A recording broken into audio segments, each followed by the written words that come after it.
తాకట్లో ఉన్న మీ బంగారాన్ని విడిపించి ఆ రోజు ఆన్లైన్ రేటుకి కొంటాం. Sharma gold company. అందరికీ నమస్కారం. నా పేరు మాధురి. మీరు చూస్తున్నది సుమన్ టీవీ నెట్వర్క్. ద్వాదశ రాసుల వారికి ఎలా ఉండబోతుందో తెలియజేయడానికి మనతో పాటు ఉన్నారు ప్రముఖ జ్యోతిష్య పండితులు బ్రహ్మశ్రీ నందిబట్ల శ్రీహరి శర్మ గురువు గారు. నమస్కారం గురువు గారు.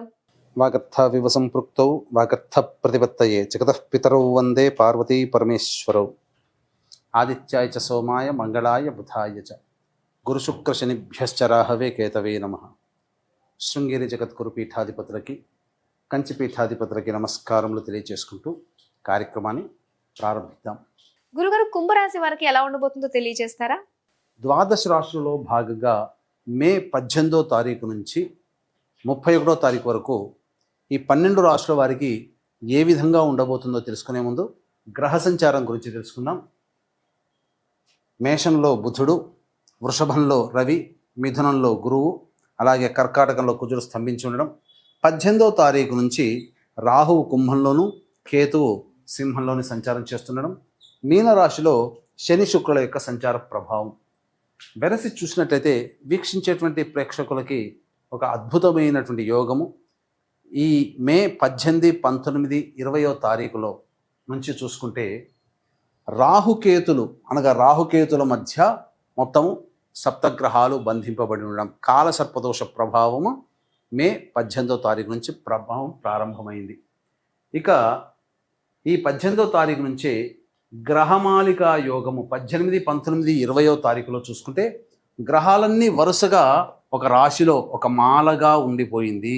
18వ తారీఖు నుంచి 20వ తారీఖు వరకు మొత్తం గ్రహాలన్నీ ఒక్కొక్క రాశిలో ఉన్నాయి. అనగా సప్తగ్రహాలు మొత్తము 1, 2, 3, 4, 5, 6, 7, 8 రాశుల్లో మొత్తము నవగ్రహాలు 8 రాశుల్లో స్థిరపడి సంచార ప్రభావం అనేటువంటిది ఉంది. కాబట్టి గమనించగలరు. మే 18వ తారీఖు నుంచి 31వ తారీఖు వరకు కుంభరాశిలో జన్మించినటువంటి వారికి ఏ విధంగా ఉండబోతుందో తెలుసుకుందాం. ముందుగా ఈ 18వ తారీఖు నుంచి రాహుకేతులు మార్పు ఉన్నటువంటి కారణం చేత రాశులన్నీ కూడా అనగా గ్రహాలన్నీ కూడా రాహుకేతుల మధ్య బంధింపబడడం, మిశ్రమమైనటువంటి ఫలితాలే కలుగుతాయి. అయితే గురువు మారినటువంటి కారణం చేత ప్రధానంగా దైవబలం పెరుగుతుంది. దైవబలం అంటే ఏమీ లేదండి, అనుకున్నటువంటి పనులలో సజావుగా ముందుకు సాగడమే దైవబలం. ఇది ప్రధానంగా. ఇక అర్ధాష్టమ రవి ప్రభావము, ఇది కాస్త ఆలోచించాల్సినటువంటి పరిస్థితి. ఎవరైనా కానీ ఉద్యోగం మారాలి అనుకుంటే మాత్రం సమయం అనుకూలముగా లేదు. ఇది గుర్తుపెట్టుకోండి. లౌక్యాన్ని ప్రదర్శిస్తూ తగ్గి ఉండి మన పని మనం చేసుకుంటూ ఉండడమే ఈ కుంభరాశిలో జన్మించినటువంటి వాళ్ళు గుర్తుంచుకోవాల్సినటువంటి ప్రధానమైన అంశము. వృత్తి వ్యాపారాల్లో ఎక్కువగా పెట్టుబడులు పెట్టి నష్టపోవడం కంటే ఉన్నటువంటి వాటినే కొనసాగించుకునే ప్రయత్నం చేయండి. ఇక శని మార్పు కారణం చేత కుటుంబంలో చిన్నపాటి కలహాలు పెరగడం కానీ, నోరు పారేసుకోవడం, తద్వారా ఇతరులతో వాగ్వివాదాలు పెరగడం కానీ తరచూ సంభవిస్తాయి. ఇవి సాధారణంగా శని మార్పు వల్ల వచ్చేటువంటివి. అయితే కుజుడు స్తంభించి షష్ఠమ స్థానంలో ఉన్నటువంటి స్థితి చేత ఇది మీకు అనుకూలంగా ఉంటుంది. అంటే ఏ రకమైనటువంటి ప్రభావం ఉంటే మీరు నెగ్గుకొస్తారు అని అంటే, మొక్కవోని ధైర్యంతో, ఆత్మవిశ్వాసంతో చేపట్టినటువంటి పనిని తుది వరకు పోరాడే ప్రయత్నం చేయండి. ఎందుకంటే ఆ పోరాట పటిమని కుజుడు మీకు కలగచేస్తాడు. తుదకంటూ మీరు ప్రయత్నంలో ఉండండి, ఖచ్చితంగా విజయాన్ని పొందుతారని చెప్పవచ్చు. ఇక బుధుడు అనుకూలంగానే ఉన్నాడు కాబట్టి స్పెక్యులేషన్ రంగంలో ఉన్నటువంటి వాళ్ళకి కానీ, వీటి మీద ఆల్రెడీ పెట్టుబడులు పెట్టినటువంటి మీద ఏదైతే ఆదాయాన్ని మీరు ఎదురు చూస్తుంటారో అది కొంతవరకు మీకు ఆనందాన్ని కలగచేస్తుంది. కొత్త పెట్టుబడుల జోలికి వెళ్లకుండా ఆల్రెడీ పెట్టుబడి పెట్టినటువంటి వాటి మీద ఆశించిన మేర ఫలితాలు మీరు పొందవచ్చు. ఇది మీకు కలగజేసేటువంటి అంశం. ముఖ్యంగా వివాహం కావాల్సినటువంటి అమ్మాయిలకి, అబ్బాయిలకి వివాహ సంబంధాలు కుదిరే అవకాశాలు గోచరమవుతున్నాయి. ఇక సంతానపరమైనటువంటి సమస్యలు తీరుతాయి. ఆనందకరమైనటువంటి వార్త వింటారు దాంపతులు అని చెప్పవచ్చు. ఇక అన్నిటి పరంగా చూసుకున్నట్లయితే ప్రధానంగా వృత్తి ఉద్యోగ వ్యాపారాల్లో జాగ్రత్తలు పాటించడం, దైవబలం అనుకూలంగా ఉండడం చేత సజావుగా సాగిపోతాయి. ఇది ఈ యొక్క కుంభరాశిలో జన్మించినటువంటి వారికి మే 18 నుంచి 31వ తారీఖు వరకు జరిగేటువంటి సాధారణమైనటువంటి మార్పులు. ఇక ప్రధానంగా చూసుకున్నట్లయితే ఈ సరస్వతీ నదీ పుష్కరాల సందర్భంగా అమావాస్య రోజున ఇరువైపున అనగా భర్త వైపు 3 తరాలు, భార్య వైపు 3 తరాల్లో మరణించిన వారి ఆత్మతృప్తి కోసం బ్రాహ్మణుని కర్తగా పెట్టి పిండ ప్రదాన కార్యక్రమం, తర్పణాది కార్యక్రమాలు జరిపించడం జరుగుతాయి. అలాగే తండ్రి వైపు 6 తరాలు, తల్లి వైపు 3 తరాల్లో కుటుంబంలో ఏవైనా దుర్మరణాలు కనుక ఉన్నా, పిండ ప్రదానాలు చేయలేకపోయినా, 60 సంవత్సరాల లోపల కుటుంబ సభ్యులు ఏ విధంగానైనా చనిపోయినా, ఇవన్నీ కూడా పితృశాప ప్రభావాలు. ఈ శాప ప్రభావాల వలన కుటుంబంలో శుభకార్యాలు జరగవు, అనుకున్నది ఒకటి జరిగేది ఒకటి, పిల్లలు ఎవరికి వారే యమునా తీరే అన్నట్టుగా ఉంటారు. అన్నిటికంటే మించి అన్ని అవకాశాలు దగ్గర దాకా వచ్చి వెనక్కి వెళ్ళిపోతాయి. ఎక్కడ వేసిన గొంగడ అక్కడ అన్నట్టుగా ఉంటుంది. కాబట్టి ఇటువంటి పితృశాపము, స్త్రీ శాపము మరియు సర్పశాప నివృత్తికి కర్ణాటకలోని రుద్రగయ క్షేత్రములో ఈ యొక్క పితృదోష నివారణ కార్యక్రమాలు జరిపించడం జరుగుతుంది. అవకాశం ఉన్న వాళ్ళు కార్యక్రమం తదనంతరం కాంటాక్ట్ చేసి పూర్తి వివరాలు తెలుసుకోవచ్చు. ఇక 18, 19, 20వ తారీఖుల్లో ఎక్కువగా ఖర్చులు అధికంగా ఉంటాయి. మానసిక ఒత్తిడి, శారీరక శ్రమ అధికంగా ఉండడం, ఏ పని యందు మనస్సు లగ్నం చేయకపోవడం, తలపెట్టిన ప్రతి పని యందు కూడా అనాసక్తి ఉండడం వల్ల పనులు మధ్యలోనే నిలిచిపోతాయని చెప్పవచ్చు. ఖర్చులు అధికంగా ఉంటాయి. 21, 22వ తారీఖుల్లో పెండింగ్లో ఉన్నటువంటి పనులు పూర్తి చేసుకుంటారు. విందులు వినోదాలు కుటుంబ సభ్యులతో పాల్గొంటారు. ఒక బాధ్యతని కంప్లీట్ చేసుకున్నామనే సంతోషం కలుగుతుంది. ముఖ్యంగా పాత మిత్రులను కలిసే అవకాశం గోచరమవుతుంది. 23, 24వ తారీఖుల్లో కనుక చూసుకుంటే కుటుంబ సభ్యులతో వాగ్వివాదాలు పెరుగుతాయి, ధనపరమైనటువంటి ఖర్చులు పెరుగుతాయి, మానసికమైనటువంటి ఆందోళన అధికంగా ఉంటుంది అని చెప్పవచ్చు. 25, 26వ తారీఖుల్లో కనుక చూసుకున్నట్లయితే అంది వచ్చినటువంటి అవకాశాలను వినియోగించుకోవడం ద్వారా మంచి సత్ఫలితాన్ని పొందుతారు. నిరుద్యోగస్తులకి ఉద్యోగం లభించే అవకాశము, అలాగే ముఖ్యంగా సోదర సోదరిమణుల సహాయ సహకారాలతో మీ పనులన్నీ పూర్తి చేసుకుంటారు. రాని బాకీలు వసూలు అవుతాయి. ధనపరమైన సమస్యల్ని తీర్చుకుంటారు. 27, 28వ తారీఖుల్లో తల్లిగారి ఆరోగ్యం పట్ల శ్రద్ధ వహించాలి. అలాగే వాహనాన్ని నడిపేటప్పుడు మీరు జాగ్రత్తలు పాటించాలి. గృహోపకరణాలు, వాహన మరమ్మతులకి ఎక్కువగా ఖర్చులు అయ్యే అవకాశం ఉంటుంది. ప్రశాంతత లేని జీవితాన్ని పొందుతారని చెప్పవచ్చు. 29, 30వ తారీఖుల్లో కనుక చూసుకున్నట్లయితే సంతానంతో విభేదాలు పెరుగుతాయి. అలాగే ఏదో ఒక పరధ్యాసలు ఎక్కువగా గడుపుతారని చెప్పవచ్చు. మీ ఆరోగ్యం పట్ల శ్రద్ధ వహించాలి. అసిడిటీతో ఇబ్బందులు పడే అవకాశం గోచరమవుతుంది. 31వ తారీఖు రోజున రాని బాకీలు వసూలు అవ్వడము, ఉద్యోగ సంబంధమైనటువంటి సమస్యలు తీరడము, ముఖ్యంగా ధనపరమైనటువంటి సమస్యలు తీరుతాయి. ఆనందంగా ఉంటారని చెప్పవచ్చు. ఏ తర్వాత మిశ్రమమైనటువంటి ఫలితాలు ఈ కుంభరాశిలో జన్మించినటువంటి వారు పొందుతారని చెప్పవచ్చు. స్త్రీలకి ఎలా ఉండబోతుంది గురువుగారు మరి ఈ పక్షం రోజులు? ఈ యొక్క కుంభరాశిలో జన్మించినటువంటి మహిళలకి గతంలో కోల్పోయినటువంటి గౌరవ మర్యాదలు తిరిగి పెంపొందించుకుంటారు.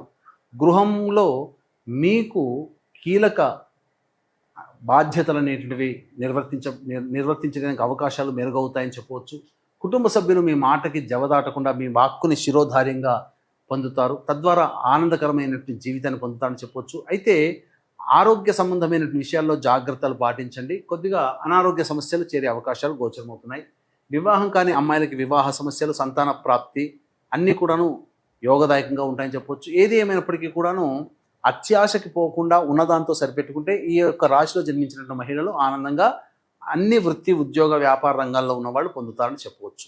అలాగే ఏం పరిహారాలు చేసుకోవాలంటారు గురువుగారు? ఈ యొక్క కుంభరాశిలో జన్మించినటువంటి వారు సమస్యల పరిష్కారం కోసం సర్వదేవకృత లక్ష్మీ స్తోత్ర పారాయణము, కాలభైరవాష్టకము రోజుకి 3 సార్లు పఠించండి. ఇప్పుడు చెప్పినటువంటి సమస్యల కంటే ఇంకా విభిన్నంగా మీ యొక్క జీవితం ఉందంటే మీ జన్మ జాతకంలో నడుస్తున్నటువంటి గ్రహ దశాంతర దశల యొక్క ప్రభావాలు. కావున దగ్గరలోని మంచి ఉపాసనా పరులైనటువంటి జ్యోతిష్యులను సంప్రదించి వారి సలహాలు, సూచనలు కనుక పాటించినట్లయితే మరింత మెరుగైనటువంటి జీవితాన్ని పొందుతారని తెలియచేయవచ్చు. అలాగే హనుమత్ జయంతి సందర్భంగా మే 22వ తారీఖు రోజున జరుగుతున్నటువంటి సర్వదోష నివారణ పూజలో మీ గోత్రనామాలు నమోదు చేసుకొని శక్తిపాతము చేయబడినటువంటి శంకరంగలి మాలని మీరు సొంతం చేసుకోవచ్చు. అలాగే ఈ సరస్వతి పుష్కరాల సందర్భంగా భార్యాభర్త వైపు 3 తరాల్లో మరణించిన వారి ఆత్మతృప్తి కోసం పిండ ప్రదానం, అలాగే తండ్రి వైపు 6 తరాలు, తల్లి వైపు 3 తరాల్లో దుర్మరణం పాలైన వ్యక్తుల యొక్క ఆత్మఘోష నివృత్తికి కర్ణాటకలోని రుద్రగయ క్షేత్రంలో ఈ పితృదోష నివారణ కార్యక్రమాలు అనేటువంటి జరిపించడం జరుగుతుంది. అవకాశం ఉన్న వాళ్ళు కార్యక్రమం తదనంతరం కాంటాక్ట్ చేసి పూర్తి వివరాలు తెలుసుకోవచ్చు. గురుగారు, మీన రాశి వారికి ఓవరాల్ గా ఎలా ఉండబోతుంది అంటారు? ద్వాదశ రాశులలో చివరిదైనటువంటి మీనరాశిలో జన్మించినటువంటి వారికి మే 18వ తారీఖు నుంచి 31వ తారీఖు వరకు ఏ విధంగా ఉండబోతుందో తెలుసుకునే ప్రయత్నం చేద్దాం. ప్రధానంగా ద్వితీయ స్థానంలో బుధుడు యోగకారకుడే. కొన్ని సమస్యలు అనేటువంటివి ఉన్నప్పటికీ కూడాను అంత దోషాన్ని అయితే చేయనీయడు. ఇక తృతీయ రవి యోగాన్ని కలగచేస్తాడు. ముఖ్యంగా నిరుద్యోగస్తులకి ఉద్యోగం లభించే అవకాశాలు ఎక్కువగా గోచరమవుతున్నాయి.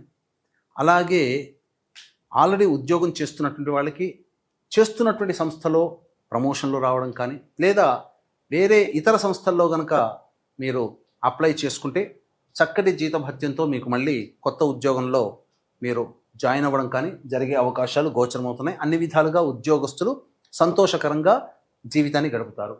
చతుర్థ గురు సంచార ప్రభావం కాస్త కష్ట నష్టాలు, చేస్తున్నటువంటి పనులలో ఒత్తిడితో కూడుకున్నటువంటి అపజయాలు ఉంటాయి. కాబట్టి ఏం తెలియచేస్తుంది గురుగ్రహము? దైవ బలాన్ని పెంచుకోండి అని మీనరాశి వారికి తెలియజేస్తుంది. ఆ ప్రయత్నంలో మీరుండండి, మిగతా అన్ని కూడా సక్సెస్ అవుతారని చెప్పవచ్చు.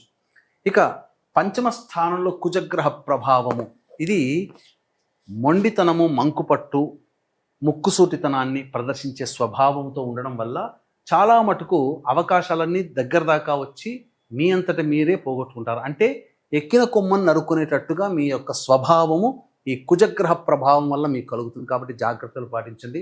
ఇక రాహుకేతుల యొక్క ప్రభావం ఎలాగో అనుకూలంగానే ఉండబోతుంది, అన్ని విధాలుగా యోగదాయకంగా ఉంటుందని చెప్పవచ్చు.